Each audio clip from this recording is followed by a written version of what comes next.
பிள்ளைங்களுக்கெல்லாம் சேமிப்பு வச்சுட்டோம், 10 தலைமுறை சாப்பிட்ற அளவுக்கு சொத்தை சேர்த்துட்டோம். நான் ஒரு 10 நாள் கபூர்ல சுகமா இருக்கிற சொத்தை சேர்க்கல. 10 நாளைக்கு கபூர்ல சுகமா இருக்க வேண்டாமா? என் கபருக்காக என்ன சொத்து சேர்த்தேன்?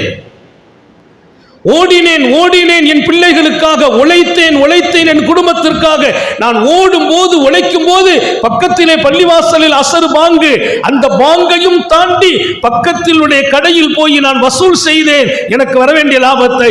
பக்கத்தில் எட்டி பார்த்து அசரை தொழுதிருக்கலாம், சரி அங்க போய் அந்த கடையிலையும் நமக்கு வர வேண்டிய வரவை வாங்கிட்டு அப்புறம் தொழலாம். அப்படி எத்தனை அசரை விட்டோம், ஜமாத்தை விட்டோம். ஓடும் காலம், உழைக்கும் காலம் வரவேற்கப்படுகிறது.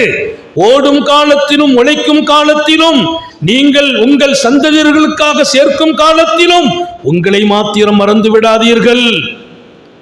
உங்களுக்காக யாரும் எதையும் அனுப்பி வைப்பதற்கு வருங்காலத்தில் ஆள் இருக்குமான்னு எனக்கு தெரியல. நீங்கள் தான் உங்களுக்கான சேமிப்பை உண்டாக்கி வைக்க வேண்டும். உங்களுக்கு நீங்கள் தயார்படுத்த வேண்டும்.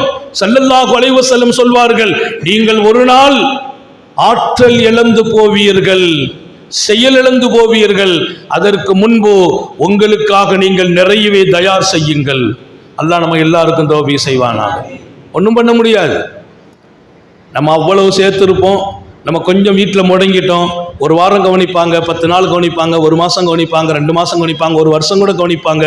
அதுக்கு மேலே இன்னும் நம்ம கொஞ்சம் மாதிரியாக லெவல் மாதிரி நடக்க முடியாமல் படுக்க முடியாமல் இருந்தோம்னா நம்ம பிள்ளைங்க கடைசியில் ஒரு மஷூரா பண்ணுவாங்க, என்ன பண்ணுறது, ரொம்ப கஷ்டப்படுறாங்களே, நமக்கும் கஷ்டமாக இருக்குது. ஏதாவது கடைசி எங்கிட்ட நிறைய பேர் வருவாங்க, ஹஜ்ரத் வாப்பாவுக்கு துவா செய்யுங்க.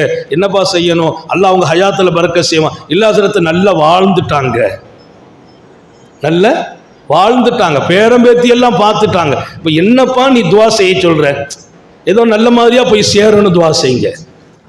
யார்? அவனுக்காக இவர் வாழ்ந்தார், அவனுக்காக இவர் உழைத்தார், அவனுக்காக வேர்வை சிந்தினார், ரத்தம் சிந்தினார். அந்த பையனுக்காக, மகனுக்காக. இன்றைக்கு அவன் வீட்டில் வைத்து பார்க்க முடியவில்லை அவனுக்கு. அவன் அவ்வளவு பிஸியா இருக்கிறான். அவன் பார்க்க நினைச்சா அவங்க மனைவி சொல்றாங்க, எங்க இதை போட்டு கட்டி அழுவுறீங்களே, எங்கே? நான் கேட்கிறேன், நீ உழைத்து விடு. உன்னை மறக்கலாமா? நீ உனக்காக தயார் இல்லாமல் போகலாமா? நீ